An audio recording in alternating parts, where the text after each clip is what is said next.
양목서와 함께하는 365일 묵상, 주님은 나의 최고봉 8월 31일입니다. 벌써 8월 마지막 날이 되었네요. 주님은 나의 최고봉을 묵상한 지 8개월이 됩니다. 내가 이분을 만난 지가 1983년도에 이분의 책을 읽었으니 꽤 오래 만남이었죠. 오늘의 주제, 제 마음입니다. 진정한 기쁨을 나눕니다. 오늘 주제 배경이죠. 요한복음 15장 11절입니다. 내가 이것을 너희에게 이름은 내 기쁨이 너희 안에 있어 너희 기쁨을 충만하게 하려 함이니라. 챔버스의 묵상이 늘 수준 높은 실천과 순종을 요구했듯이 오늘 주제도 동일하게 우리가 실천하기에는 참 쉽지 않는 주제입니다. 요한복음 13장 17장까지는 다락방 담화라고 하죠. 이 다락방 담화의 가운데 있는 요한복음 15장에는 기쁨에 관한 말씀이 많이 소개되고 있습니다. 그런데 이제 십자가 앞에 죽어야 될 우리 주님께서 그 마음이 얼마나 괴로웠을까요? 근데 기쁨을 이야기하고 있습니다. 아마도 기쁨의 근원이 환경이 아니라 아버지와의 관계라는 사실을 주님은 아셨기에 그것을 충만하게 누렸던 것 같아요. 기쁨의 근원은 환경이 아니라 아버지와의 관계라는 것이죠. 그렇다면 우리 예수님께서 누리셨던 기쁨은 어떤 것일까요? 오늘 챔버스는 이런 질문으로 묵상을 시작했죠.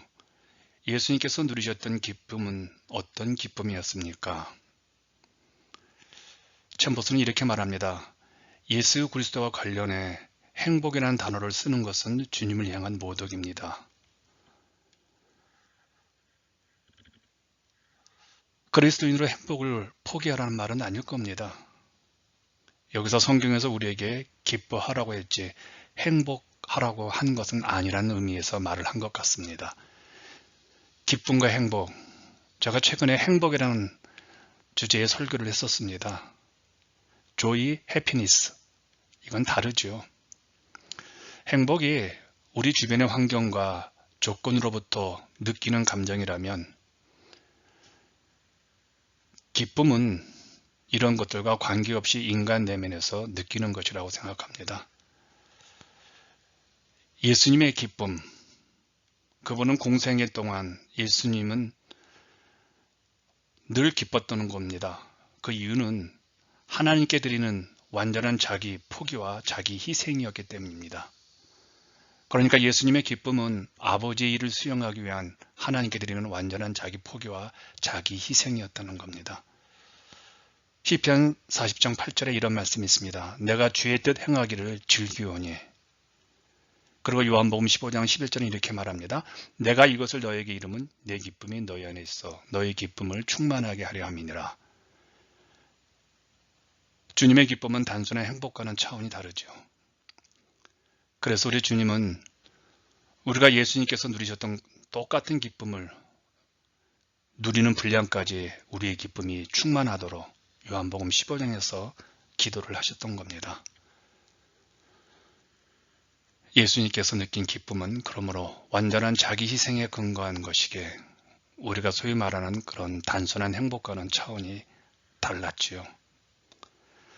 그리스도는 무언가를 포기할 때 진정한 기쁨을 누릴 수 있죠. 우리 이거 경험했잖아요.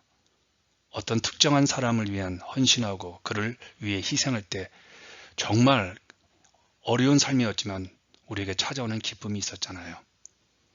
그러므로 그리스도께서 느낀 기쁨은 완전한 자기 희생에 근거한 것이기에 단순한 행복과는 차원이 다름을 알아야 합니다.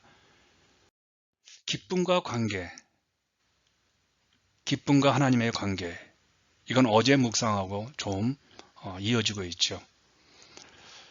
어제 묵상에서 우리의 사역은 어떤 결과나 유용성이 아니라 아버지와의 친밀함과의 관계에 있다고 나누었죠.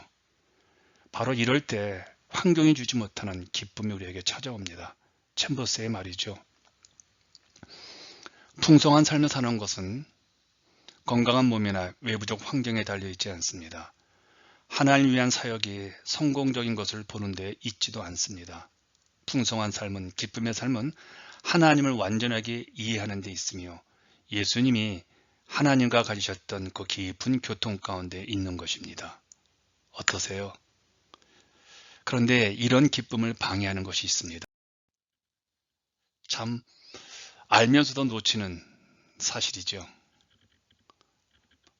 그것은 우리의 기쁨을 방해하는 것은 짜증을 내는 겁니다. 우리의 상황을 바라보면서 막 짜증이 나는 것이 우리의 기쁨을 막는 것이죠. 예수님께서는 씨 뿌리는 비유를 통해서 세상의 염려가 하나님의 말씀을 막아 결실치 못하게 한다고 말씀하셨죠. 세상의 근심이 우리의 삶에서 솟아나는 예수님의 기쁨을 질식시킨다는 겁니다. 기쁨이 충만한 풍성한 삶을 산다는 것은 바로 이런 것인 것 같아요. 무엇보다 하나님과의 바른 관계죠. 그러면 어떤 상황에서, 짜증나는 상황에서 우리가 무슨 일을 당하느냐가 중요한 것이 아니죠. 내가 지금 있는 자리가 하나님이 정하신 자리이고, 그리고 힘들고 어렵지만 이곳에서 내가 버티고 있으면 하나님께서 풍성함을 주신다는 그 하나님을 바라보는 시선이죠. 그러므로 우리는 어디에 서 있는지 깨닫기 전에 눈에 보이는 것들에 마음이 사로잡혀서 근심에 빠지게 됩니다. 꼭 조심하셔야 합니다. 우리의 기쁨을 방해하는 것이 짜증이고, 그리고 우리의 눈에 보이는 것들이 우리의 마음에 들어와서 우리를 근심에 빠지게 만드는 겁니다. 당신을 통해 생수의 강이 흐를 것이라고 말씀합니다. 우리가 하나님과 올바른 관계를 맺기만 하면 예수님의 기쁨과 그분께서 말씀하신 생수의 강이 우리를 통해서 흘러갑니다. 우리를 통해 예수 그리스도의 생수가 흘러 넘친다니, 흘러가다니 얼마나 복된 일입니까? 기쁜 일이죠. 물론 우리에게서 기쁨이 흘러 넘치지만 그 근원은 우리 마음, 우리 자신이 아닙니다. 나로부터 오는 기쁨은 갈대와 같아서 연약하고 꺾일 수 있습니다. 주님으로부터 오는 기쁨은 갈대 상자와 같아서 거센 물결에도 가라앉지 않고 우리를 기쁨의 자리, 소망의 자리, 평안의 위로의 자리, 영광의 자리로 인도할 것입니다. 이 놀라운 기쁨이 나를 통해 누군가에게 흘러갑니다. 나를 통해 누군가에게 축복과 생수가 흘러가고 있음을 어떻게 표현할 수 있을까요? 챔버스의 놀라운 답입니다. 가장 축복이 되는 사람들의 삶은 자신들이 누군가에게 가장 큰 축복이 된다는 것도 의식하지 못하고 사는 것입니다. 이 얼마나 멋진 삶입니까? 굳이 누군가에게 자신을 드러내려고 애쓰지 않아도 자연스럽게 내 안에서 생수가 흘러 넘치니 말입니다. 누군가에게 생수를 흘려보낸다면 그 생수를 보내는 자의 삶은 얼마나 기쁨이 있을까요? 생수가 막 흘러 넘칩니다. 굳이 애써서 파지 않아도 내 안에서 막 솟아나옵니다. 이것들은 하나님과 친밀한 관계가 만들어내는 기쁨이죠. 그러므로 주님과 관계에서 오는 것은 행복이 아니라 기쁨이라고 챔버스가 말을 하는 겁니다. 하나님께서 우리를 위해 하신 모든 일들은 단지 풍성한 삶의 시작일 뿐입니다. 우리가 주님의 증인이 될 수 있는 곳까지 간다면 주님은 우리에게 말할 수 없는 기쁨을 주십니다. 그래서 우리가 주변에 복음을 전해야 합니다. 그래야 우리의 기쁨이 흘러 넘치죠. 이제 함께 고백하고 함께 실천했으면 합니다. 쉽지 않은 구별이지만 당신에게 행복을 주는 일은 무엇이며 기쁨을 주는 일은 무엇일까요? 누군가를 위해 희생하면서 기쁨을 느껴본 적이 있습니까? 하나님을 진심으로 섬길 때 당신 마음에 기쁨이 충만할 겁니다.